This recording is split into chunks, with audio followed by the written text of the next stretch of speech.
number 162. I love the smell of a burnt billion in the morning. Recorded live Sunday, February 22nd, 2026, live from iTechGear Central. As I said, I'm Christopher Spera, the editor-in-chief over here at the iTechGear.org. And unfortunately, guys, Mr. Larry McJunkin is out and about. He and his bride are jetting off to Myrtle Beach, even as we speak, and they are gone for a week. So we are Dr. McJunkin-less for the next 2 weeks. We are Dr. McJunkin-less. That's very disappointing. It is. It's depressing, but what are you going to do? And those dulcet tones, that's the editor over here at iTechGear.org and the former contributing editor of Gear Diary and the late great Pocket Now. That's Mr. Chris Gavula. How are you, sir? I'm good. A little disappointed seeing the snow again today. We had a little snow today, an inch or so, and maybe two. But but you know what? We could here too. But and it was warm for a couple weeks here, warmer. Yeah. And now it's colder again. And you got the same thing, I know. Yeah. But you know what, guys? Just count my blessings that I'm not on the East Coast. It's one big blessing there. Yeah, you know what I'm saying? Just thankful for it. And for those of you who are listening or to this, hang in there. Do your best, guys. Yes. Do your best. Dear Paul Thurrott. We're thinking so of you. Sorry. We're thinking of you. Yeah. Oh my goodness. And I'm lifting a cup of salt. In your name, sir. Absolutely true. Absolutely. Also joining us, the editor here at iTechGear, and of course, the former contributing writer over at Gear Diary, and currently the host of the Linux Link Tech Show, Living in the Retro Arcade podcast, and Fitness for the Rest of Us. That's Brother Joel McLaughlin. How are you, sir? I'm doing just well. Just posted a brand new episode of Fitness for the Rest of Us where we're talking about listening to your body. Oh. As in, don't. Garmin's a bully. Yeah, so don't do that. Yes. Don't listen to your smartphone. Doctor, it hurts do when what I do feels that. better. Yeah, yes. sure. Yes. Doctor, it hurts when I do that. Don't do that. Don't do that. Don't do that. Yeah, thank you. Right. That's right. So anyway. Yeah, that medical device is free, folks. There you go. We got something coming up, man. Yeah, you know what's kind of cool is after about 5 or so years, we're making a few changes. Yes. To the show, and we're starting it off this week. So, we've still got our Apple segment that's still still going strong, but we're adding in one new segment, and we're changing 2 others. So we're adding in an AI segment. There's so much that's happening with AI, and I think it deserves. After careful discussion and consideration with the rest of the team here at the iTechGear Weekly, we decided that we're going to have an AI dedicated segment. We're going to have all of our AI related stories, whether they're Apple or Google or Windows or whatever related. They're all going to have their own segment. The former mobile Linux segment is now just a mobile segment, so all mobile technologies. And then we're taking Linux and we're shoving it in with Windows, and we're making a Windows and Linux segment.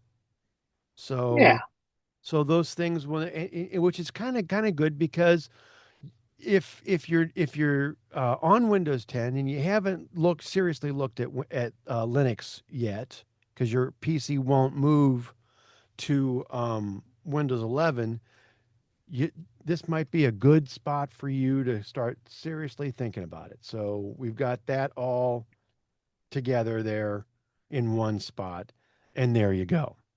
So that's how the show is going to tip out. We still got a tip of the week segment. We still got our pick of the week segment, but we're going to kick it all off this week, new format and everything, with the Apple segment. So, and the hip and now new thing is coming actually in March. Apple's got a March event, don't they, Joel? They sure do. So why don't you tell us about this March event? What's going on here? They're talking about it's going to be an experience. Apple Experience in New York, London, and Shanghai on Wednesday, March 4th at 9 a.m. Eastern Time. These are all in-person gatherings. Expectation is the attendees will receive hands-on time with the new stuff. So what is the new stuff? What are we expecting at this the thing? rumored lower cost MacBook based on the A18 this is Pro this is the new iPhone processor powered MacBook. The 12.9 inch, yes. Yeah, the new manager book. So we'll find out if that's indeed the thing. And rumor has it they're going to be rainbow colored, but whatever. Yeah.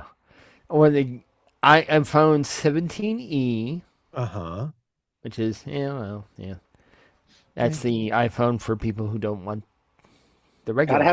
Gotta have that middle level. Yeah, the mid-year. Gotcha. And a MacBook Air with M5 chip, which that makes sense because I got my MacBook in April last year. So the one I'm using right now, based on the M4. And 2 new studio displays are also reportedly in the works, which will just thrill Mr. Larry McJunkin. It will, because he's looking for a new display. Yep. Gurman said it might be overkill for those to arrive next week. Yeah, so to be brutally honest, we don't know. I mean, these are the rumors. So we don't really know what's going to happen. Well, like you said, like we always say, until Skinny Timmy's on the stage talking about whatever it is he's talking about, nothing is completely set in stone. Even if the new MacBook Air comes out, I'm not buying one because my M4 does just fine. It does a great job. Yeah. So, and I'm telling you, what most folks are probably doing with their M4 is probably. The M4 is completely overkill for what they're doing. I'm on an M4 Pro. I'm not planning on changing it soon, but the other rumors are that we might get an M5 Pro and an M5 Max as well. I shot GoPro video last weekend at Church of Baptisms in 4K 60 frames per second. Used Final Cut Pro to cut it out. Yeah, it was fine, wasn't it? It did just fine. So it's with 4K video. 60 frames per second, I mean. How you liking the Final Cut Pro on it? Did you get that version of Final Cut Pro through Creator Studio? Creator Studio. Yeah. Because you get the discount on it, right? You get the discounted price on it. No. Oh, you paid the full price on it. $12.99 a month is what I'm doing. Mostly because I could, for some reason, DeVry University wasn't one of the schools to get the discount. Okay, well that's interesting. Or Keller Graduate School, even, because technically that's both of them. So it could either be either or, because technically the master's degrees programs are through Keller Graduate School, which is also part of the RI. So,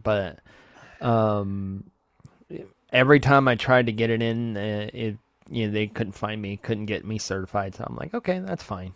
So. I don't care. $12.99's, I spend more at Starbucks when I get it. I hear you. One less Starbucks a month, which, to be honest, I haven't been going there very often lately. But, fair enough.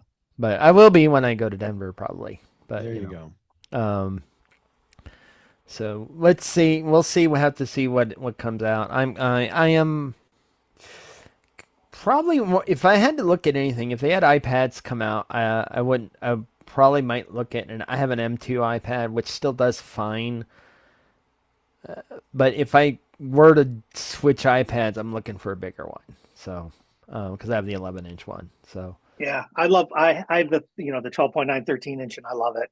Yeah. It's awesome, especially for tech docs. We'll have to see. We'll have to see what comes out. More stuff for Mr. Gavula. Oh, absolutely. Vision OS has got this foveated streaming for apps and games. What the hell is foveated? It's foveated. Foveated. Yeah, yes. That's how you pronounce it. It's foveated. So foveation I had the emphasis on the wrong syllable. You had the wrong emphasis on the wrong syllable. You got it right. Yeah. So the gist of it. So when you're using a VR headset of any kind, what it tends to do is screens have to be refreshed, just like on your computer or your laptop or whatever you're going to do. And the refresh rate Do and you keeping track feel of where, refreshed? Do you feel yeah, refreshed?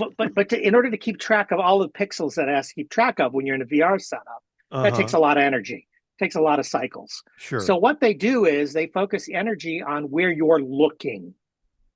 And at the Okay. edges of where you're looking, they spend less energy, less refresh.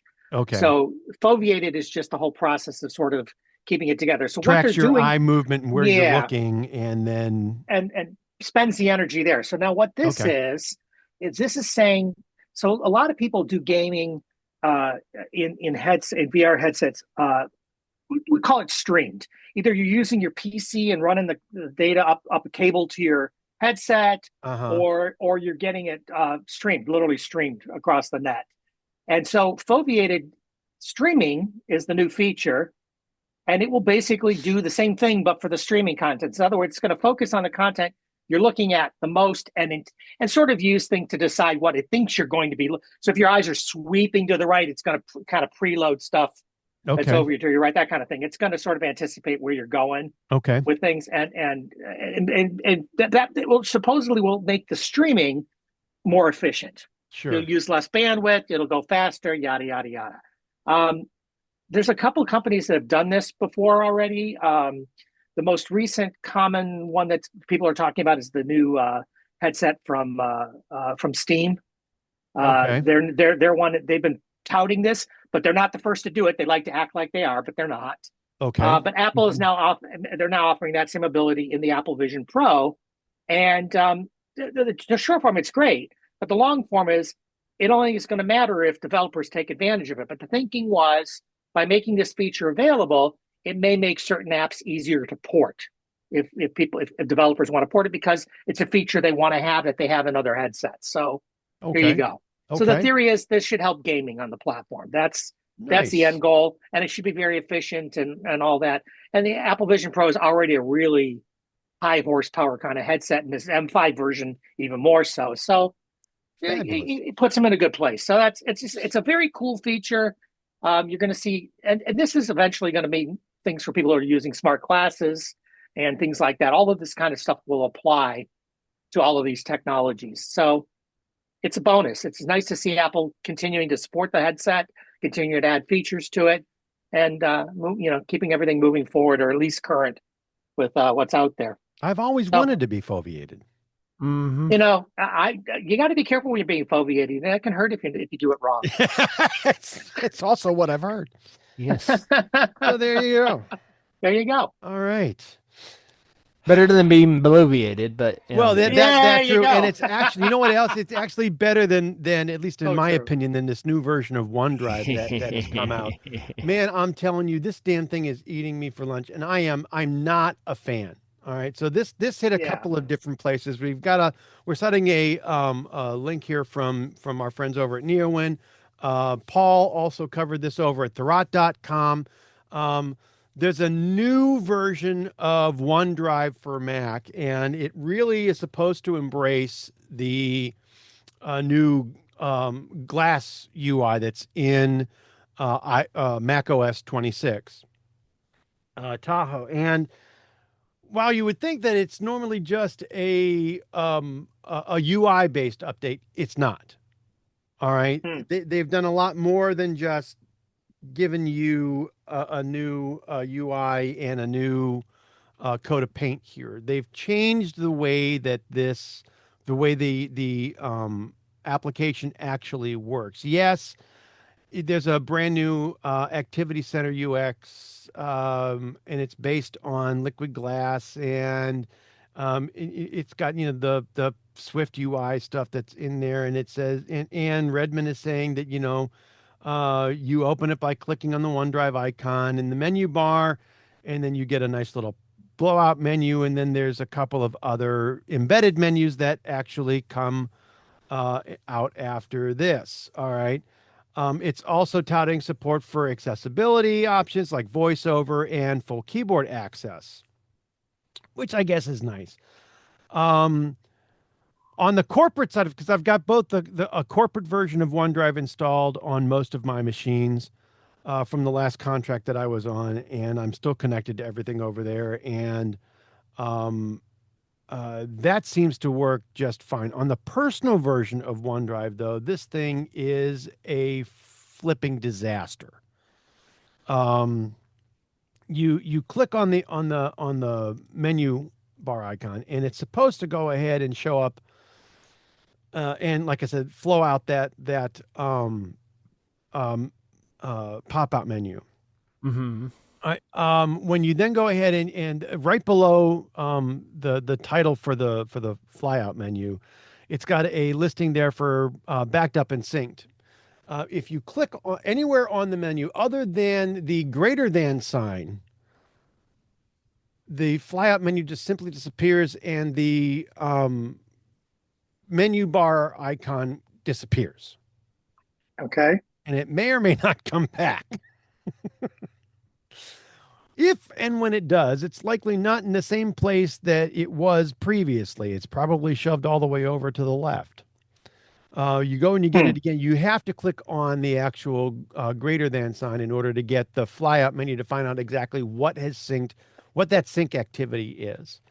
Um, and then you'll see what's downloaded, where each item that's in the list has a ellipses menu. When you click on that, it's got another flyout menu that'll open the file, show it in the Finder, light share, blah blah blah blah blah. And don't you know how painful that can be? And it is.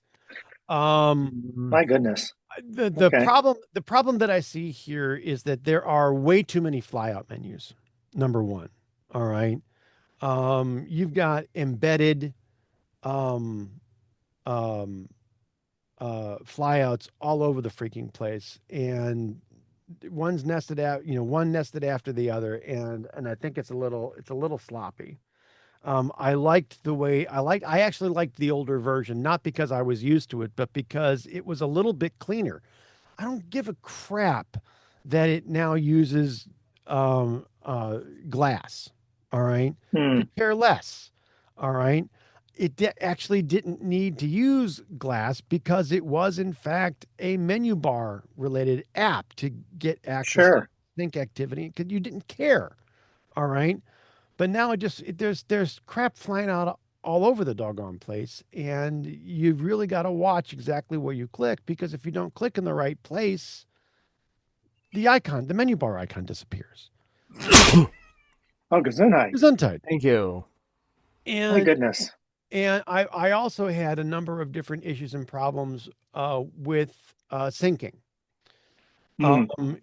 It absolutely positively, and I've got almost 2 terabytes. I've got just over 2 terabytes worth of storage in OneDrive, and unfortunately for me, um, I've actually got um, geez, like almost 150,000 different files and folders.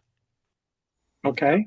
And so it went and it resynchronated everything, and then not Hmm. everything.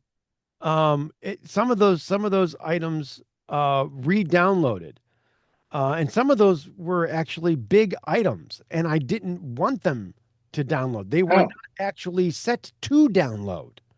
And Mm-hmm. then when you go and it ends up showing up in the folder on your machine. You go and you click the sync icon next to it, or you right click the file and you say free up space. Nothing happens. It's going to continue to download that file. Finish downloading that file. Put that multi-gigabyte file, at least in my case, multi-gigabyte file, um, on your drive, and then it's going to go ahead and allow you to reclaim that space. But you may have to do that 3 or 4 different times, trying to actually go and get all of that straightened out. I am not happy with the way this works. Um, they changed Hmm. they changed the way the program actually. It's not just a new coat of paint. They changed the way the application actually functions. And I really wish they would have said a little bit more about what's changed and why and what to expect. And they didn't. Hmm. That's Right. disappointing. And it just kind of showed up. The articles over at Thurrott and at Neowin indicate that this is rolling out to insiders, but I didn't have the insider option checked, and it came down anyway. I think I did it one time, but I had unchecked it. So there's still crap that's being options that were previously selected and then unselected didn't remove those preferences from the machine, so which is a problem. So I'm not pleased with the fact that I've now got this on both of my Macs, and I have to deal with the pain because once it's there until it's released, and then whatever fully released version comes out after that, you're stuck with. So, yay. So okay, that sounds like some fun. I'm not happy with Microsoft and the way that this worked out. So not a fun time. We've been having Not a a number, happy fun time. and I had a number of different. Today has not been a very good OneDrive day for me. I had a billing issue. I had to get a new debit card from the bank, and getting that straightened out, and the actual debit card changed in the actual extra terabyte of space that I have subscribed to. Getting that new debit card on that subscription took me almost an hour and a half, almost 90 minutes to get that straightened out. So Microsoft is on my list today, and it wasn't for them. and it wasn't me. So, yeah. And with that, you know what I'm going to do? What are you going to do? I'm going to go ahead and move us to our brand new AI segment. All right. Yeah, may I? So there you go. Again, the new AI segment is where we're going to handle all stories related to AI, regardless of platform or vendor. Anything AI related is going to be handled here. And one of the things that had happened earlier this week, and I was absolutely flabbergasted by this story. I was like, well, there's a big duh if I ever heard one, because we've been saying this for years. MIT has recently completed a brand new study, and they found that there aren't any generalized AI guidelines for companies to follow. Duh. Well, that pretty much sums up the story right there. Yeah, and we've said this time and time again. There's since no guardrails 2023. on it. We've been saying this. Where's our bumpers? Well, yes, there and aren't we've any. been saying this since 2023. So ZDNet put out this story. So Chris, what's going on here? Well, you pretty much summed it up already, but thank you. But they're basically finding there's no guidelines out there, and in addition to that, there's no transparency. They're doing all this crap in the back rooms without anybody knowing what they're doing. Mm-hmm. It's very, very, very much akin to what a number of social media sites have done with algorithms. You don't know what the algorithm does. It's the same thing. You don't know what the AI is doing, or how it's making decisions, or how it's choosing to put whatever it puts in front of you. You don't know.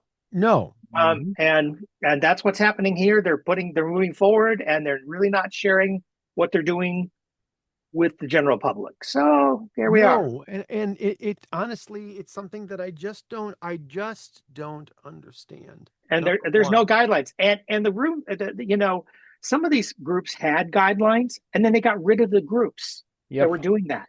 They felt it was too expensive, and what's the point? So we're going to get rid of them. I don't think the Trump administration has come out with any sort of executive order that really specifies that there should be guidelines. The Biden administration did. They but you got to both know they did, but their guidelines were very weak at best. Well, and there were more suggestions. Well, right, and that those were the guidelines that the Biden administration put out. What they set up a sort of structure that was completely voluntary, was not required. Completely. All Yep, right. completely. It did have some kind of a watchdog or committee set up to oversee anything, but that committee had absolutely no enforcement power, had Yep, absolutely no yep. control over any kind of governance, and any kind of report or um, um, uh, uh, uh, oversight that they had was really nothing more than a suggestion. And it reminded me, very, very much about, the jokes about, like what happens with, like a British Bobby when a thief commits a crime. They blow their whistle and they say halt, or I'll say halt again. Stop, Yeah. or I'll say Well, stop again. The same kind of thing. Don't do that, or we'll tell you not to do that again. There's the oversight committee had absolutely no teeth, there are no teeth in it, no no power. and now we've got an administration that doesn't really want to do anything about it at all. And I have a feeling this is just going to be how it is, no matter who's running stuff right now. I think the Until companies, something happens, until something until bad something goes happens, wrong, yeah, until something goes wrong, nobody's going to do anything. nobody's going to do a thing. And then they're all going to run around when it does happen and scream, Mhm. "Oh, we warned you, we warned you, we warned you," when they said nothing. When they said absolutely nothing, and at that point, I'm going to be the very, very first one to stand up and you know get Donnie on the phone and say, Don, no, you didn't. You You didn't didn't say a say anything. doggone thing. And Nobody, nobody. well, nobody did. And again, even the previous administration didn't do what they didn't do as much as we were saying they needed to do at the time. Mhm. They were Yes, very weak about their approach to it. But again, let's face it, big tech pumps a lot of money into both political parties, and it's going to be what it's going to be. I get absolutely. it, You I get know, it. But so for now, yes, they want to this is use positive reinforcement to go ahead and actually police now this we have crap. now we have MIT going. You know what? There's no guidelines. There's no Well, guidelines. what'd you expect? Really? Really? And you spent money on this study. And you spent, well, which leads us kind of into another conversation, doesn't it now? I'm gonna jump a Okay, little bit here, you're going Chris. to go Okay, ahead and call an I audible? am, Okay, because it's all kind of the same conversation, and that's that's that fine. they spent a lot of money on this thing. Yes. And I so love this one, though. I love yeah, this. so Mhm. let's pivot with me, if you will. We're going to talk about Microsoft now, and their investments in AI. And this story struck me as really, really funny, which is why we shared it earlier in the week, right? We talked about this Yes. because it just struck. It's hysterical. Okay, so the short form is Nadella is in charge of Microsoft these days, and he spent over $1 billion and more A on whole entire Sagan. AI A whole entire Sagan. and more Yes. on this. First with OpenAI, now kind of doing their own thing because they're kind of divorcing OpenAI and whatever Right. they're doing. Right. All this is going on. Anyway, all this drama is going on. In the meantime, yeah, they're sort of pulling back a little bit on some of the aspects of AI being shoved down our throats, but then they're really not.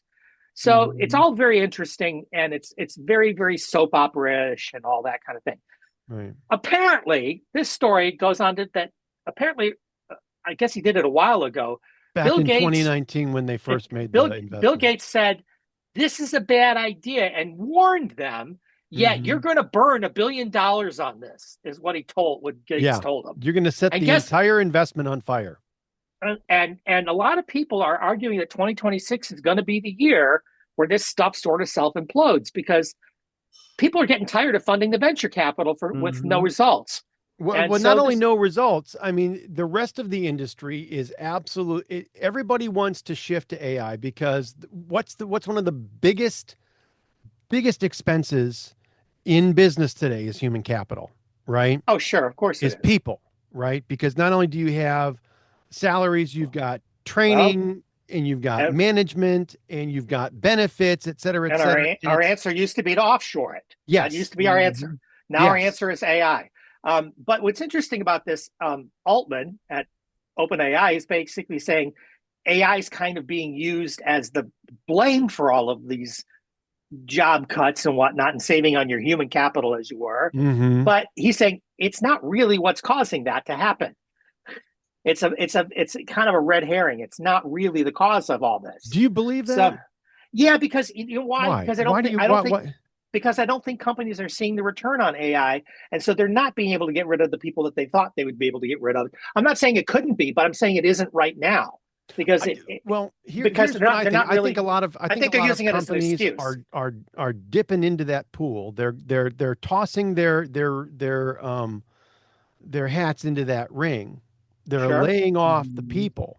All right. Yeah. And I think the implosion that we've been talking about, all right, is the fact that 2026 is going to be the year when they finally realize it's not giving them the return that they thought it was. And they've laid off all these people because the IT job market right now absolutely positively sucks. It is horrible. To be fair, it depends on specifically what aspect of IT you're in. It's still very hit or miss. But like if you're a software person, it sucks to be you right now. Absolutely. You know, in any part of IT, whether that's project management, program administration, testing, program management, administration, wherever you are. All right. It's a challenge. Right now, it's a huge challenge. And there's no question that people are getting laid off. What I think is happening, though, is I think companies are laying off people thinking that AI is going to get them there, but AI hasn't gotten them there yet. No. And they already laid off the people, and they just need an excuse for it. So AI is the convenient excuse for why they laid them off. It's going to be the scapegoat. And that's what's going to cause the implosion. So everybody's going to cry uncle. So, but I think the funny thing, like I said, about this particular story is Gates said this, 6 years ago, 5, 6, 7 years ago. Yeah. He said, you're going to waste money on this. And here he is. You're going to end up regretting this move. Yeah. And he really hasn't gotten anywhere with it. Microsoft really hasn't gotten where they wanted to get with it at all. No, they haven't. In fact, they're not getting the buy-in. I would shudder to say that any company, including OpenAI and Google and any company out there that is developing and marketing and trying to sell AI-based tools, all right, based on any of the LLMs that are out there, all right, are probably bumping into the same thing. They're fighting the best fight that they can. Well, they're let's really face having it, a hard time, pulling in the returns. We pick on Apple for not moving forward in AI. We do, but they really didn't have any basis to begin with. And now we see Microsoft. They started with OpenAI. Now they're pulling away from OpenAI. They've made overtures to other companies and backed again. And it's like, I guess my point is nobody really knows what they're doing. The only people that are sort of getting close is Google in some aspects. And the only reason they're as close as they are is because they had huge amounts of data that they scraped over the years from people to work with to begin with. They've been sitting on it for decades. Yeah, between their search engines and maps and all these other tools that they put out there, they've been scraping data for years. They've got a lot to work with to begin with. So they're going to be a little bit ahead right now. Now, will they stay ahead? I don't know. It's hard to say. Don't know. And getting back to Apple, they did try to go ahead and roll their own. They did. And they screwed it up, and Giandrea is out, and now the other guy is in, and they're trying to. They said, well, we're going to go ahead and we'll use Google to go ahead and try to power the new Siri and the whole thing, and we'll see where that goes. And the rumor on that. That I heard, and I don't know how much credibility I lend to this, but the rumor that I heard was that it may actually be not 26.4, but it may be 26.5 or later that they release an updated version of Siri, because what they're testing in alpha right now internally it works. Well, but and it's again, slow. But we have to remember, regardless of whether that's true or not, whether they're correct, or not, it's a rumor. The Apple has never said it would be out in 26.4. It is the third-party pundits who said it. Correct. All Apple said was in 2026. That's all they said. That's as tight as they got on it, and everybody assumed it would be 26.4 that we would start to see some of this appear, because it was going to be the first full release. But again, remember, their statement was in 20. They said it will be in 2026, not in version 26. Correct. So I'll make sure we're clear on that point. So it could be any time this year, as far as it could be any time this year, and it could be. They could actually push it into they could into 20 the 27th, right? They could push it to the 27th. Yeah, they could. Because that'll still happen. That'll still happen after June, right? I'm kind of surprised. After WWDC. That if they were going to say anything, and they haven't said anything, But if they were going to say anything, that's what I would expect them to say, because WWDC comes up really fast, it early does. in the June, year, it's the half of the year, and you've got it's the beginning of June. Right. It's in the beginning. So yeah, I would not be surprised if they just right. And we're coming up to the end of Q1 at this point. Well, right? And we're coming to the end of the 26.x flow cycle. Of stuff. Yeah. We're getting near the end of that cycle. So I'm not going to be all that surprised. Agreed. But I do think the people are going to go losing their minds, thinking, well, they didn't release it. They didn't release it. Oh, get over it. That's right. They'll release it when it's ready to be released. Get over it. And I don't want it before then. I don't want it before then either. I don't want it until it's ready. These little things that they've tweaked into their products, like the new playlisting in Apple Music, the playlist playground or whatever it's called. Right. Yeah. No, that's exactly what it's called. Yeah. These little things that they're releasing, that's fine. I'm fine with that for now. These little tweaks that help me, I'm fine with that. Sure. There's nothing wrong, and there's nothing wrong with them taking baby steps for this. Now, the improvements we've seen with cameras and various devices and right. on all these platforms, I'm good with all of those kinds of ways of approaching it. The biggest thing that they need to be able to say overall is that what we released works. It may be slower than everybody else. We may not be in the same spot that where everybody else is at, but what we've released works, and it works thoroughly, completely, reliably, and all that kind of stuff. So my thinking is, I don't think the hits that they take for being late are going to be nearly as bad as the hits they're going to take if this thing comes out and it doesn't work right. If it blows, if it blows, screws, if Siri can't spell her name at this point. I don't want to see another first generation Apple Maps ever again. No. The product was beautiful. Don't get me wrong. Oh, it looked nice, but it didn't do a damn thing. Right. Yeah, it didn't work right. It was inaccurate and sent you in the wrong direction. Can't say that now. It's good now, but it's decent now. But man, get it right, kids. That's all I'm saying. I'd rather you delay it another 6 months and just get it right. Whatever the story is behind the scenes, everything we're hearing is rumors. We don't really know what's going on behind the scenes with this thing. And that's fine. And that's fine. Just please get it right. So, Bill, I tell you, you were rolling over in your grave, but you're not in your grave yet. But you're not dead yet. But lay back in your recliner and laugh a little for us too. Yes, you may chuckle. You may chuckle. You have our you may exhibit a small chuckle. Or you can do the church lady's superiority dance if you'd like. It's just fine. It's just fine. We'll take it. Because you're so far you're on the right track. You're dead nuts on so far. You ain't there yet, but could be a raccoon. You never know. Anyway, could be a raccoon. Yes. Don't drive angry. Yeah. Thank you. The last story that I've got in this brand new segment, though, is kind of interesting. YouTube has added a conversational AI to its smart TV apps. Did you hear about this? So this is a little interesting. So YouTube is upgrading its TV apps. All right. Now this is not YouTube TV. All right. Okay. Just yet. All right. Okay. But this and it's really more of the YouTube app that's on a smart TV. Okay. If your smart TV has a native YouTube app, you will likely see you may actually see an ask button.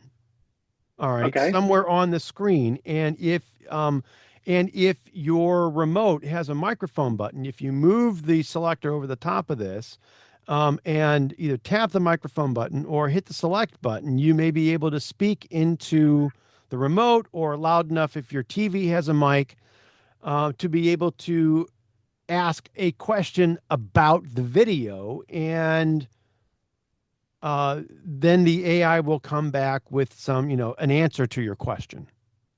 Okay. All right. And that's really it. I mean, they're starting out small, right?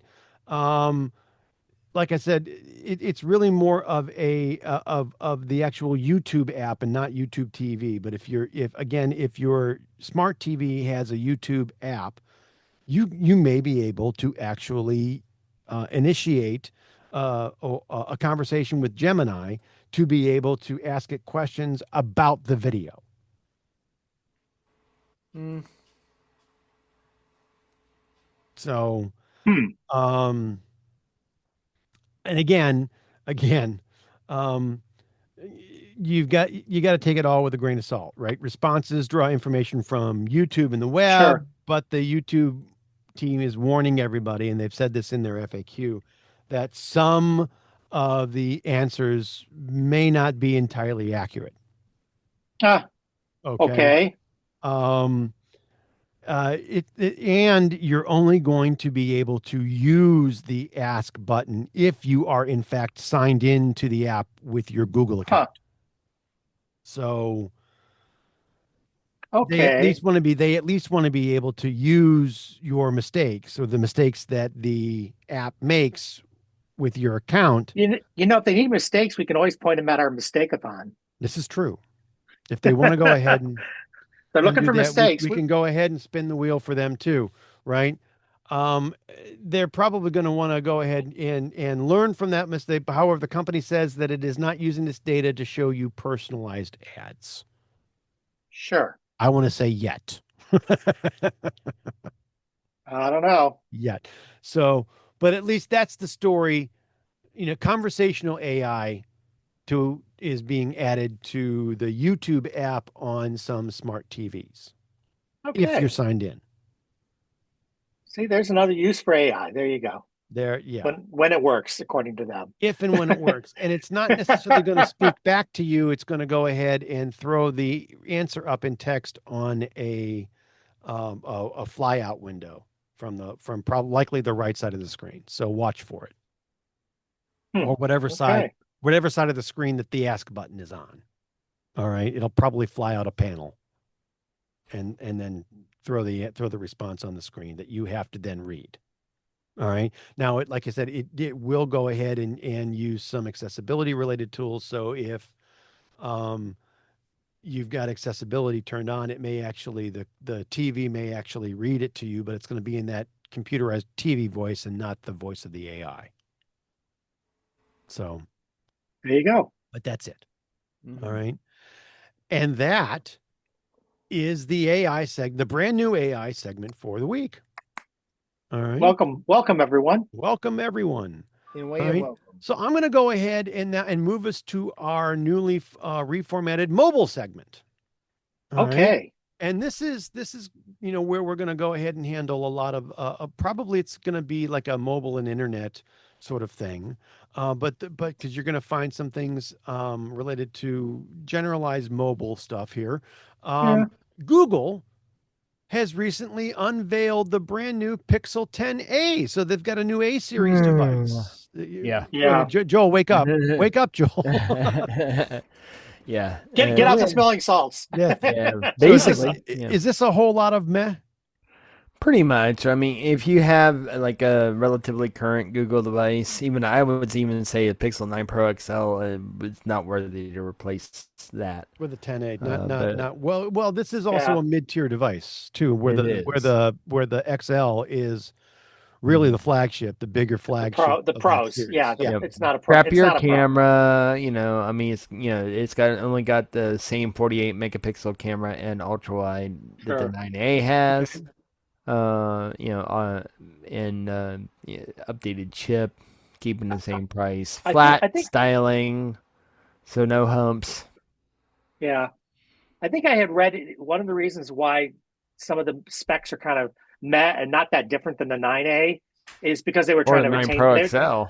But they were trying to retain the pricing. They didn't want to have to increase the pricing this year. I think that had a lot to do with it. That's what I've been reading. Maybe is that your sense that's why they kept the specs where they were?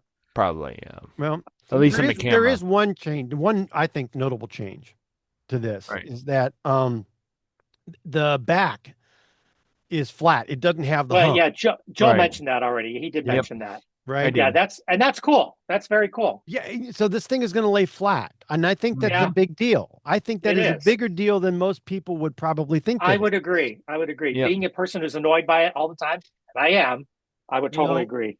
I can, we've been dealing with the bump, and it's not I like the bump on the Pixel better than I actually like the bump on the iPhone. All right, only well, only because or it the goes bump on, across or the the width of the whole well, it's device. also better. It's also better than the one on the Samsung, which is Yeah, raises you on one side only. yeah. Yeah, Well, and but that's exactly what the iPhone does, yeah. right? But at least the iPhone goes almost to the middle, whereas the Samsung's way to the left, Way to the doesn't even left. come close to the middle. Yeah, Yes. I Right. agree. I like I like what the Pixels did with that, going across instead better. You know, Yes, uh, but and I like and this Apple, form factor a little bit better. but Apple did that with the new Air, the 17 Air. With Sorry, Spera. Yeah, not they 17. did. Sorry, not 17 Air. They did go across because they recognized that people were not liking it either. So Exactly. I'm with Exactly. you. So I will give them that. So at least this newer form factor I think is going to be a little bit better, I do right? too. So they've It's also nice to see. made it's IP68 water and dust protected, Yep. right? Yeah, And it's got upgraded Gorilla Glass 7-eye cover glass to protect the display. So you've got at least a little bit yeah. Okay. um of more protection on this thing. It's also 11% brighter than the 9A. Mm-hmm. Oh, okay. So But it's got the same processor, yeah, essentially the same camera specs, right. and And the same battery whatnot, and the capacity. same battery. So So okay, it is what there's it not a is. lot of changes here. So if you've got a 9A, you're probably going to want to stick with it. All right. Yeah. If you've got a 9 Pro or a Pro XL, you're probably going to want to stick with what you got. Mm-hmm. Right. This is a mid-tier device. It starts at $499. All right. But it's got the satellite SOS Yep. too. So I don't know. Who knows? So there is that. Mm-hmm. And speaking of YouTube, and we probably should have led off with this, speaking as we just talked DB. about, Yep. with the YouTube stuff after the Audible that we called in the AI Yeah. segment. It probably would have made more sense. I should probably pay more attention to what you're saying, Chris, but I couldn't help myself. So Nap time for yeah, Chris. thank you. So YouTube actually suffered an outage recently. All right. They did? Yeah. Well, apparently, yeah, I know Yeah. it was a really big surprise to a couple of different folks, right? But this was reported Sure. on the 17th at least by Reuters. All right. They said that it had resolved an issue that it had briefly affected access to their video sharing platform. The outage itself was tracked by Down Detector and reported global disruptions of the service. And I think at least, it was just over 250,000 users, 320 some odd thousand users reported that YouTube issues were being experienced. They couldn't get anything to stream. They couldn't get the page was non-responsive and blah, blah, blah, blah, blah. Right. And I know it wasn't, even though it was experienced somewhat globally, I think it was more regional than anything else because I didn't notice it. I didn't either. Maybe one load acted odd, but then I went right back to whatever I was doing. So well, and they finally led on to actually what was what the problem was, and apparently there was an issue with the list of the preview list of videos. That list would not populate, and because that list wouldn't populate, nothing could stream. So okay, but it's back, and but it's back. since the 17th, nobody has reported any other issues or problems with the algorithmic system that was responsible for offering those videos in that list. So it appears to be back. And if nobody, I want to say no harm, no foul, but I'm going to say that I have seen a little bit of glitchiness in the days since, where you launch a video, where it'll bring up the menu, you'll see your videos available, right? You click on a video. Yeah. Sometimes it'll play the ad and then get stuck, and sometimes it will just leave you the blank screen. And either way, you can't do anything until you. But to be fair, and you and I talked about, I think yesterday we talked about Sure. it a little bit. Sure. I did update to one of the latest Apple iOS betas, and it Yeah. might be the beta causing it, but it's Okay. very much. But the thing is, the effect is almost exactly what has been described. So I'm a Okay. little surprised. So I'm not sure that there isn't still something, but when they were complaining about the problem, I didn't have the problem. So I don't Right? know. I True. don't know. So I have a feeling there's still some cleanup work possibly out there, some compatibility work or whatever that's going on. Because again, the ads would play, but not the video. That's a little curious. So I would call that par for the course. Right? fair, But that's fair just enough, me fair because, enough. of course they're going to get their pound of flesh. They're going to make their money. The ads play just fine. The videos, on the other hand, maybe not so much. But you spent your time on your ads, so we don't care. But right, we don't care because we were able to make our dollar. So there you We got go. our dollar, so move on. Yeah, Yes. thank you. Yes. Thank Here's you so another ad much. for you. Oh dear. What am I gonna do? So, but yeah, so YouTube, outage, restored service, Eh, caught field. eh. Eh, okay. And here's another. Speaking of meh, here's another outstanding wonderfulness from Meta of all places. Apparently, Dewey. their smartwatch is back from the dead. Supposedly. Joel, Yeah. what's happening here? I wasn't even aware until this article came up that they even had one. But Huh. Yeah. So um, so the last time that they reported anything on this was back in right. 2022, right? Um, Dual they actually camera. had a dual camera smartwatch that they had codenamed Milan. All right. There was a prototype that had been seen in a publication. It had one camera below the display and another one on the back side of the watch. Um, but it really didn't go much farther than that. And I think Yep. it died initially because Meta really realized that, Milan wasn't going to make any kind of a dent Yep. in the smartwatch market or dominance that Apple had with Apple Watch, right? True. It could not compete at all. And I will say that aside from the Galaxy Watch Yep. series that Samsung has released, I don't necessarily know. And I'm also saying this of Google's Pixel Watch. I don't think anybody else other than Samsung has actually been able to make any kind of an inroad on the dominance that um, Apple has in the market. It's definitely been a mixed bag. I would agree.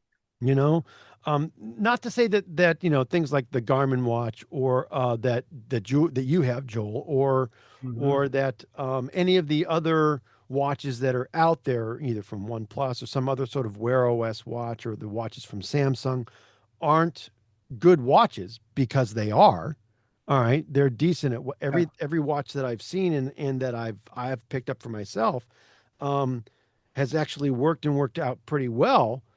They are good watches, but no one's actually been able to really make a dent into the share that Apple has, and that's why Facebook got out. Well,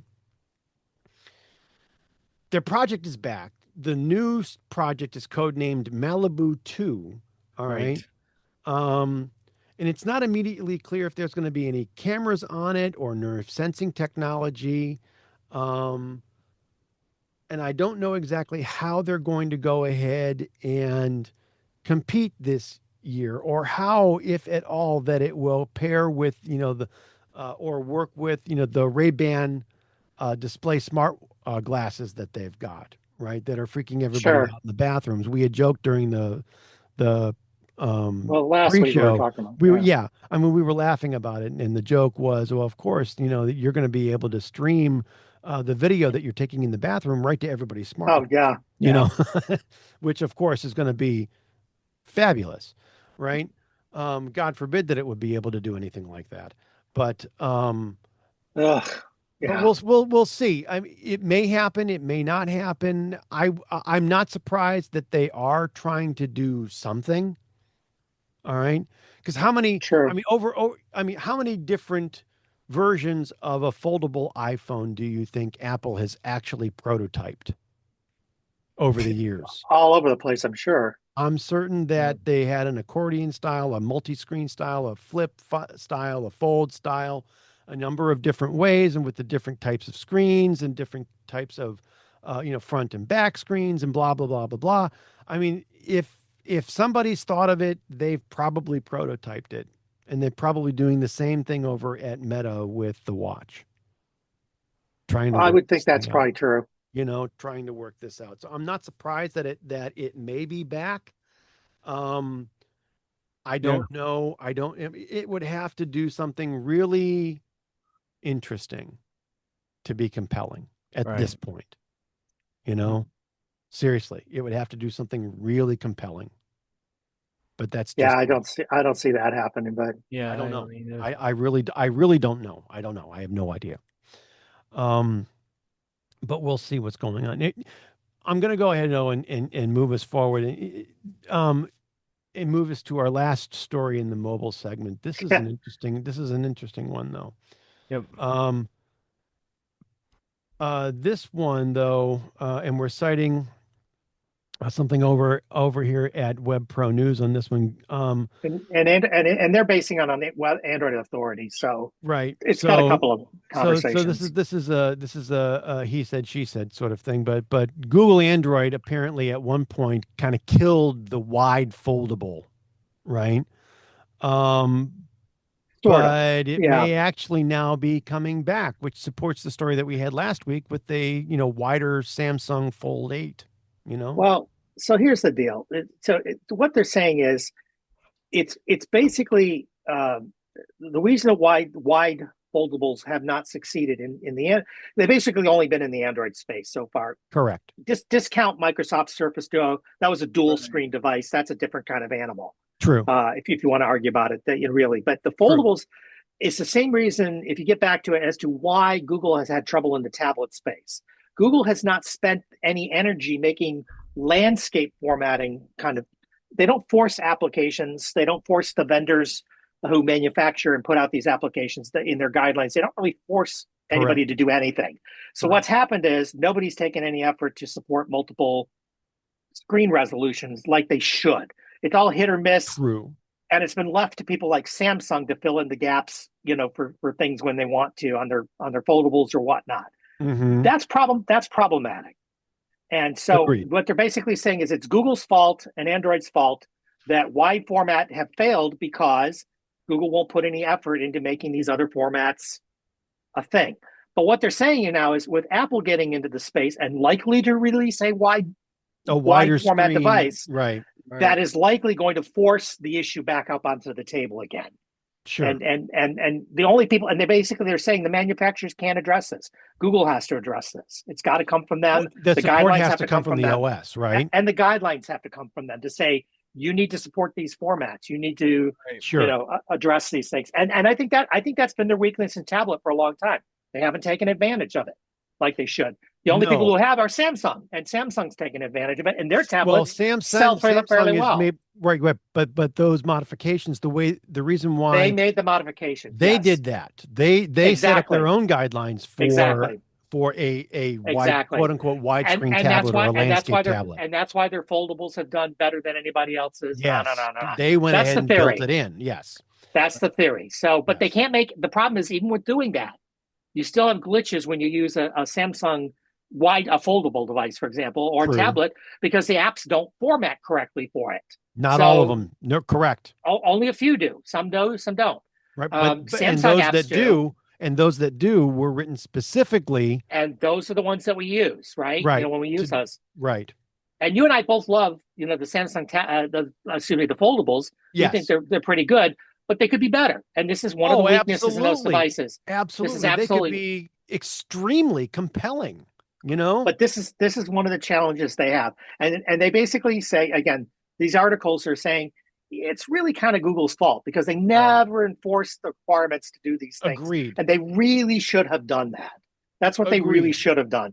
Apple did that. You could say, well, Apple controls all ends of it. Well, but Google could still make some statements and and not just Google minor controls suggestions. the operating system, right? They control Android. Well, yeah, but it gets forked and modified by the manufacturers when they put it out. Well, so only but in this case, only because Google forced Samsung to do that. But there's two parts to this. Again, the operating system is the one part, but Right. getting app developers to develop for those formats, not just a launcher. Their apps themselves have to format themselves correctly for wide screens. No, I understand what you're saying. And that's missing. It's true on Apple, because Apple basically said, we're putting this out. You want to be out in our store, you're going to put this, you got to do this. Your app has got to conform to these guidelines. Yes. And Google needs to do something similar to say, you want to be in the App Store or the Play Store, you got to do these things. Right. That's where they could do it, and they really should do it. And we've argued it before that for the tablets they should have done it, and they didn't do it. So some things were great, some things sucked, And honestly, I think it's probably the biggest reason. It's not the only reason, but I think it's the biggest reason why Android tablets have not had the impact that the Apple tablets have. Right. And I want to add to that not all apps on Apple's iOS conform like they should. There are still some out there that don't. But I would say it's fewer than just a couple of percent that don't conform. True. The vast majority of apps do both. And those that actually have that issue, I mean, it's very, very obvious. All right. It's very obvious. Hey, this app was made for iPhone. All right. And as an example, you can run it on your iPad, but it's not going to look right. So that's right. And they usually bring up a flag or something to warn you that it's going to be, not always, but the point is Google has never taken any of those steps to do anything to make it work better. And they kind of ought to. They got to guide this thing. They can't just throw it out there and expect everybody to do the right thing. Agreed. You got to put some bumpers on it, Google. Come on. We want to see it. We want to see it succeed. Apparently, there's an issue with bumpers. Didn't we talk about that earlier? I know. They're not in this business. I wish they were. But no. And I think Android Authority got it right in that. So that's what these stories are about, basically, is that, I think, and they're speculating that this is why this has happened. Agreed. And I think they're right. I think they're absolutely right. These are both kind of opinion pieces. Right. And I think they're right. This is the clear thing. But I do think that this Apple move, if this comes out this year, especially, I think you're going to see some scrambling. I mean, Samsung's already there, but I think you're going to see some scrambling on the part of possibly Google, but certainly of some app developers. I think you're going to see issues and problems on some Google hardware. I think you're going to see some problems on some non-Samsung related hardware. All right. Well, yeah, right. Well, I would argue you may see a couple of glitches on the Samsung side, but only if Google puts those guidelines out and Samsung's got to switch the way that they're doing things. I think so too. I think, again, Samsung has kind of worked around it by releasing their own set of apps. This is one of the reasons they have their own apps. Yeah. For many things that we keep seeing. Why are there apps? Why is Samsung releasing apps? Why do they have a calendar? There's already a Google Calendar out there. Why do they need their own calendar? Why do they need their own notepad? Why do they need their own, go on and, and this is exactly why. And this is part of the reason why. And I'd like to see these standards spread a little better. And I get it. Part of why Android succeeds is its flexibility and it's able to be. But this is part of the problem. They can't be flexible. They're not able to work on other formats very well. This is what they need to do. Put some guidelines in there. Enforce them a little bit. You don't have to make it hard and stringent. Just a little more aggressive than you've been. Exactly. So there you go. And there you go, kids. What are we going to talk about now? Well, now we're going to go ahead and move to our Windows and Linux segment, but I'm going to get us there right after this brief message. Hi, this is Christopher Spera from iTechGear.org. I wanted to talk with you today about becoming a contributing donor to the site. iTechGear.org has been around for almost 15 years. In fact, our anniversary is just around the corner on January 10th, 2025. 15 years. Where has the time gone? I mean, I've never really asked for any kind of donations for the site. It's always been about me providing value to you, a site visitor or podcast listener. The iTechGear Weekly is now in its 4th year of production, and Chris G, Joel, and Dr. Mr. Larry McJunkin and I are having a really great time providing you with some of the best free tech talk available from time-tested original internet writers, testers, site founders, and professional writers and editors on the internet. I truly believe that our crew has some of the best and most qualified pundits and commentators on the internet today. And we're not hobbled by any kind of sponsorship or affiliated relationship or other time-bought posts. It all comes from the heart. Unfortunately, times are kind of tough. And since the COVID-19 pandemic of 2020 to 2023, yes, almost 3 full years, times have become increasingly difficult for small independent sites like iTechGear.org to stay afloat. You know, I normally do this with a portion of the salary I make from the day job, but with the IT market so tight right now, it's really difficult sometimes for many to make normal household ends meet, let alone fund a site like iTechGear that might decide to bring in a buck or two. You know, it ain't easy. If you find any of our content on iTechGear or from ITGW to be of any value at all, I would seriously appreciate you donating as little as just $1 to the cause. While we do have a Patreon site, it's hard to keep one website up, let alone 2. And since it's really only me doing the work, our Patreon site hasn't really helped us at all. If you can make a donation to the site or to the show of any amount, I'd be forever grateful. All donations will go to site maintenance, hosting, podcast hosting, and everything iTechGear related. Donations can be made to my PayPal account at chris@itechgear.org. Make a donation. We'll thank you immediately on the next ITGW episode and voice our gratitude.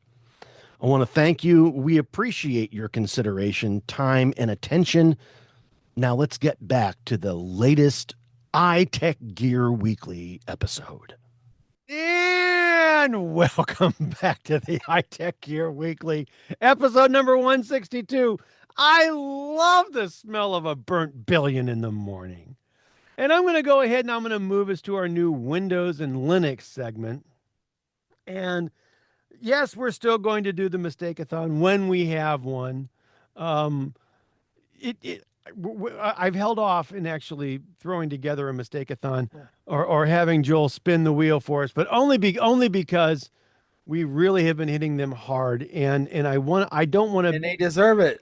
Well, they do deserve it, but I don't want it to be all about the wheel.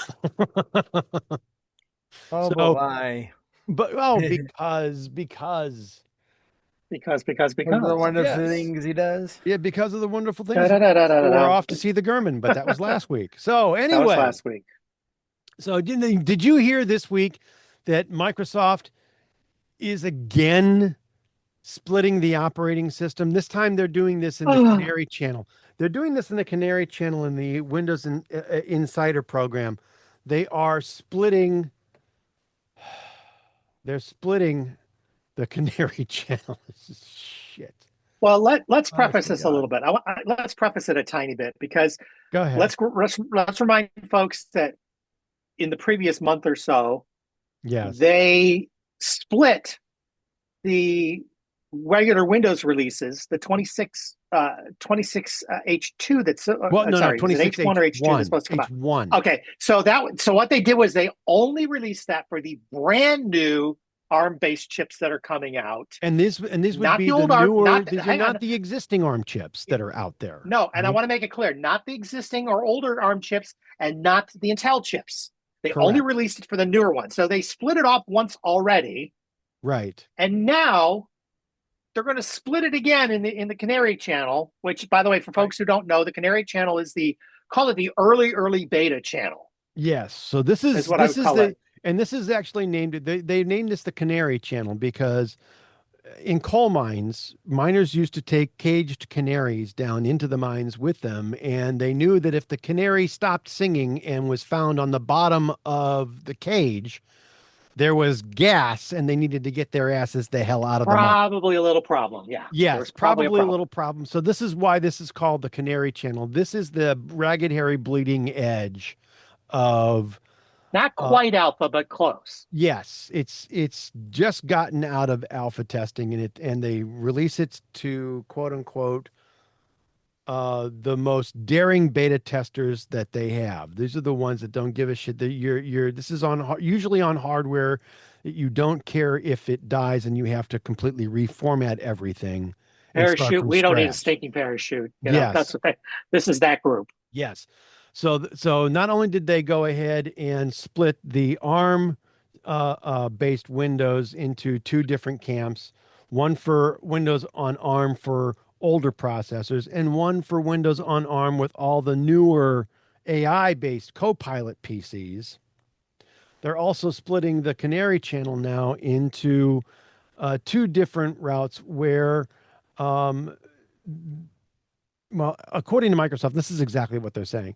As part of the ongoing development, Canary Channel will move forward on two update paths.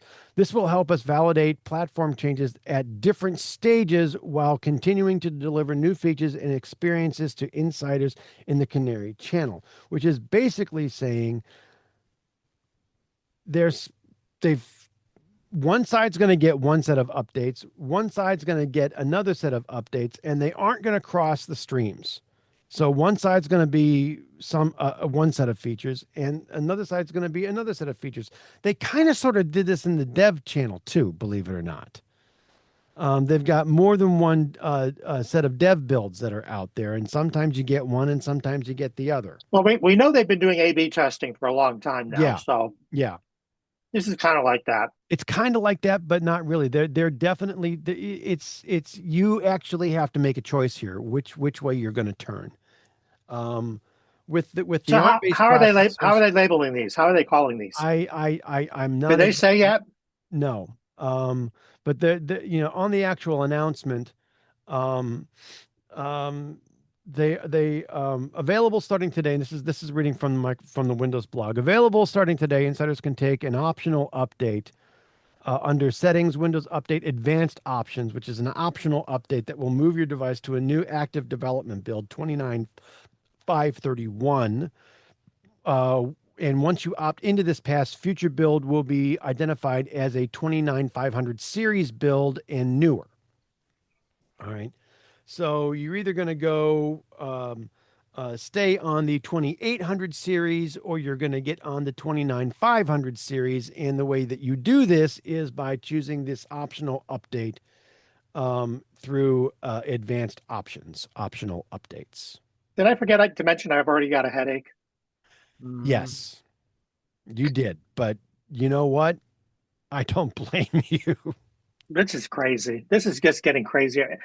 To me, it's obfuscation to try to hide the fact that they've got crappy versions that don't seem to work. They're compartmentalizing things. Mm-hmm. You know, compartmentalization can be really good because the right doesn't know what the left is doing, and like I said, you don't cross the stream, so you don't stick the chocolate in the peanut butter or the peanut butter in the chocolate, and things don't get real messy. They've got things separated, so they can go down two different paths in the ragged, hairy, bleeding edge channel. But it makes it hard for people to report on this as a problem because, well, this affects some people but not other people. Well, this is this is that. It makes it very ugly to try to talk about versions or what's in a version or what's coming up in a version. You can't really talk about it. And at some point, they've got to bring these two branches back together. Yeah. All right. Yeah. At some point. All right, they've got to cross the streams. They've got to mix everything together in order to be able to get all the features to work and play well with each other. All right, it's wonderful when you fork like this. All right, but it feels more like we're being forked. Sorry, more or less. I was trying to find a way of getting the pun in. I'm glad you found it. Happy to bring it there. Thank you. you may get forked over, as it were. And we know that happens. Yes, Yeah, we've there you been go. there before. That's when the wheel spins, right? Oh, it sure does. Thanks. But I Ugh, I'm frightened and I'm afraid for when that happens, because Right? that may actually create a third line oh, in this goodness. channel when they bring everything together, because they're going to want to keep the two forks separate so they can go down and do the things that they're doing, but at some point they've got to bring it back together. So it's not going to get rid of the forks, it's just going to create a third prong. It's so confusing. It's It's so going to be confusing. confusing, and this is the problem that they've got when they do these things. Mhm. So you know what My I'm going to do? goodness. I'm just going to leave that right there. I'm going to leave that turd right in the middle of the road. And I'm just going to. Joel, Well, did you hear that Microsoft there was a Microsoft Office bug that exposed customers' credential emails to Copilot AI?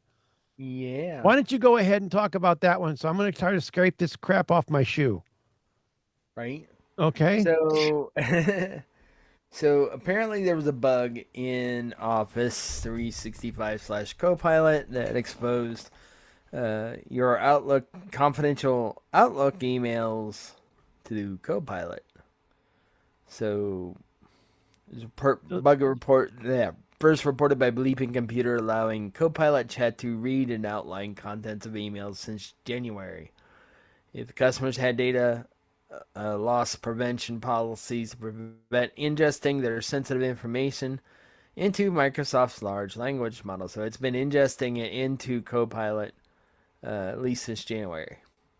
Which is just flipping awesome. Even though which really just kind of pisses me off. So even though your Exchange administrator says don't Copilot, don't go there, don't read the emails, it's been doing it anyway. Yep. pretty much. And all of exposing that, it to other people. right, and then exposing it to other people, allowing people that ask the right kinds of questions to get that confidential information when you may not. And this may be, I mean, this could be sensitive information about a merger or a downsizing or some other kind of something or other that you don't necessarily want the general population to know about. And all of a sudden, then somebody asks the right question and they get this information. Yep. So pretty horrible. Yeah. So this is trackable as CW1226324. And if you are trying to, at some point there's gonna be a Microsoft update that comes out that's gonna go ahead, hopefully, and plug this hole. But hopefully before it hits the fan in your organization. But maybe not. So, the European Parliament's IT department told their lawmakers that it blocked the built-in AI features on their work-issued devices, citing that concerns that the AI tool could upload potentially confidential correspondence to the cloud. So this is wonderful. So this is, yeah, boy, Microsoft really kind of stepped in it with this one. You think? So, again. Yeah. They just don't seem to be able to not piss off the EU. Or anybody else for that matter. Or anybody else for that matter. So, yeah. Speaking of which, what are we speaking of? Microsoft recently announced that their ESU program, their extended service updates program, is available for 3 more versions of Windows. And get this, it includes a price increase. Of course it does. So Microsoft has announced ESU programs for Windows 10 Enterprise Long-Term Servicing Branch 2016. All right. It actually goes out of service in October of this year. All right. The Windows 10 IoT Enterprise 2016 Long-Term Servicing Branch, also on the same date, October 13th, 2026. And then Windows Server 2016 will actually go ahead and become obsolete and out of service on January 12th, 2027. So after those dates, if you don't move to Windows 11, and it would be Windows 11 Enterprise Long-Term Servicing Branch, Windows 11 IoT Enterprise Long-Term Servicing Branch, or the next version of Windows Server. All right. In order to keep getting security patches for those 3 versions of Windows, you're going to need to join the ESU program for them. And that's probably going to cost you somewhere in the neighborhood of around $61 per device per year. All right. You can get it at a discounted rate of $45 per device per year for machines managed via Intune or AutoPatch, which I guess is good. But again, you're also wired into another Microsoft service, and you're paying for that. All right. So you're going to pay them regardless of what happens. But if you don't move to the Windows 11 versions of those 3 operating systems, you're going to have issues and problems. And it doesn't matter. Let's say you chance it for a year. All right. And you make it through without any issues, but then you decide, based on some of the press that's out, in year 2 of the ESU program, that you want to jump on. You cannot jump on just in year 2. You've actually got to buy the ESU for year 1 in order to get the updates in year 2. So you're going to pay them for the year 1. So it's going to cost you twice that. So, okay. Yeah. Yeah. And Microsoft justifies this saying that the ESU updates are cumulative, so that even if you go ahead and you didn't opt in for the first year, you're going to receive those updates anyway in the second year, whether you want it or not. So you're going to pay them. Well, if there's security updates, you kind of have to. Those things are usually built on each other and filling gaps, various and sundry CVEs that are out there, True. Security problems that are out there. So you kind of have to. Yeah. I get it. Okay. Whatever. I get it. I don't like it because you're actually making me pay for something that I opted out of. Right. Or tried to opt out of, but it's kind of like saying you take your car in for servicing and they're going to do an oil change, but I don't want last year's oil change. I chose not to do it last year. You don't really have a choice. Yes. Well, we're going to give you last year's oil. We're going to give you last year's oil. Congratulations. So there you go. But yeah. So okay. All right. Honestly, I think these ESU programs they're a bad idea. All right. Yeah, I do too. They're a bad idea.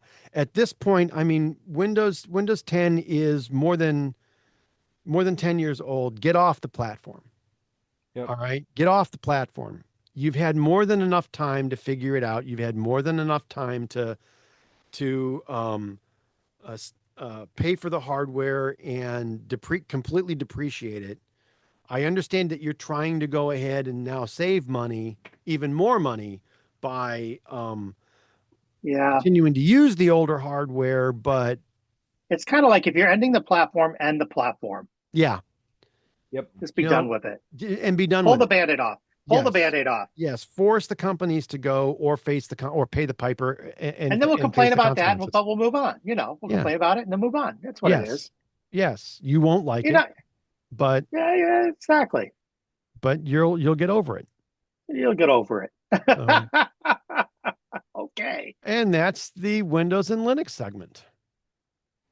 Brand new segment so I'm going to go ahead and I'm going to move us to our tip of the week segment. And I've got a good one here for us. But before we get to the actual tip, I want to go ahead and remind everybody that iTechGear was founded with the intent of making technology easy for everyone to use and understand. And this team specifically has dedicated their writing careers to this specific purpose. So every week, the iTechGear Weekly is going to feature a new computing tip authored by one of our experienced editors. And if you've got questions, concerns, requests, suggestions, or yay, dare I say, ideas, you can go ahead and send those into tips@iTechGear.org. And if we go ahead and we use your bit on the air, then we will go ahead and give you your 15 seconds worth of fame and say thank you. This week, our new tip is all about a new fraud phishing scam. All right. There's a new fraud method that uses phishing and fake websites to trick you into installing info-stealing malware on your device. And here's how it works. All right. This appears on websites or even on fraud-based or fake websites, or even embedded into real websites that have been compromised. And this new tactic mimics the quote unquote verify that you are human tests like CAPTCHA. All right. And it tricks you into performing a series of keyboard entries such as Windows plus R or Control V plus Enter. All right. And this will install a malware program designed to steal usernames, passwords, and other personal information, or to gain access to the actual device. And here's what you can actually go ahead and do to prevent this from happening. Number one, you want to perform regular antivirus and malware scans on your devices. Do not click on unexpected messages or pop-ups, ever. All right. If you ever hit a web page and you get a pop-up that says your computer has been infected with over, blah, blah, blah viruses, leave the page immediately. It's a lie. All right. The virus is the actual pop-up, and you get disease when you click the link that says click here to remove. All right. These programs prove to prove you are not a robot, would not ask you to input a series of keystrokes ever. Okay. So never click on any of these unexpected messages, and do not enter in any of these weird keyboard combinations. Because nothing legitimate is ever going to get you to hit those keystrokes. And then regularly check your credit report for unusual activity, such as an account that you didn't open. All right. Because the idea here is to eventually or ultimately steal money from you and your folks. All right. You and your peoples. So that's today's tip. Update your antivirus software if you've got it. Run malware scans on your devices, and don't click anything that you should not click. And by all means, don't hit those weird combination of keyboard shortcuts that those pop-ups are asking you to hit, because it's all trying to get you to enter into some sort of weird malware program. And there you go. And there you go. Yep. So thank you, Mr. Larry McJunkin, for this week's tip. We appreciate you and we miss you. And so therefore, I'm going to go ahead and move us to our Pick of the Week segment. And again, I want to take a moment to remind everybody that our show picks are usually hardware or software or other items of interest that we have individually purchased and that we actually use and that we like enough that we want to recommend them to you, our growing listener base.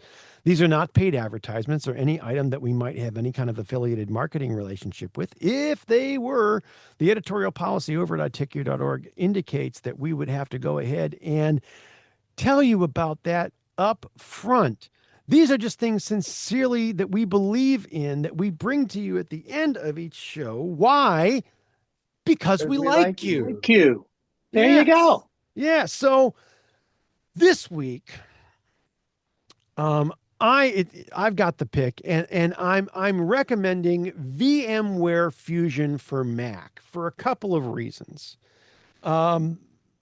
The biggest and foremost reason is because if you're wanting to run a Windows app, and I think Microsoft Visio is a really great example of this. Microsoft Visio does not exist natively on the Mac platform. So for whatever reason, if Mac is your PC or computer of choice, and you need to run Visio on your Mac, you're going to need to do it on a Windows machine because it doesn't exist on Mac. And there are Mac cognates, but they're not very good. Right. And not for this purpose. No, not for this purpose. Visio is probably the best thing that's out there for flow charting and diagramming. And the best way to do that is through some level of virtual machine. And you can choose Parallels Desktop, but that's going to cost you somewhere in the neighborhood of around $130 a year, plus the Windows license. But VMware Fusion will go ahead and allow you to install a version of Windows on your Mac for free. And it doesn't matter if it is an Intel-based Mac or if it's a M series or Apple Silicon-based Mac. This version will run on both, and it is absolutely positively free. I've got it running on my M1 Max-based MacBook Pro, and I've got it running on my M2-based MacBook Air, and it runs well there as well. And again, did I mention that it was free? If it's free, it's for me, kids. So there you go. We've got a link here in the show notes that will actually take you to the download page. It does require that you create a Broadcom account so that they can at least send you marketing-based emails. So lucky you, but you can actually ignore those or have those go right to your spam or deleted items folder. You don't have to do anything with them, or you can just go ahead and delete the emails yourselves manually. But this is, like I said, free, and you can get a ARM-based or Intel-based Windows license basically for under, for $10 or $20 or whatever it is for whatever version of Enterprise or Windows Pro that you can find. There's a whole bunch of deals that are out there. So you can get this for free in Windows basically for a song. You don't have to pay $199 anymore for Windows Pro. You can get it basically for a very, very discounted price. And then this, again, is free. So if you need, if you aren't going to use VirtualBox, again, which is also free, this is specifically for VMware, which is a really decent version of a virtual machine. So, and it is Mac native. And it was very nice and very easy to use. And that, kids, is this week's pick of the week. And that's this week's show. This has been the iTechGear Weekly, episode number 162. I love the smell of a burnt billion in the morning. Recorded live Sunday, February 22nd, 2026, live from iTechGear Central for the missing Dr. Mr. Larry McJunkin, Brother Joe McLaughlin, and Mr. Chris Gavula. This is Christopher Spera saying, hey, we will see you next time.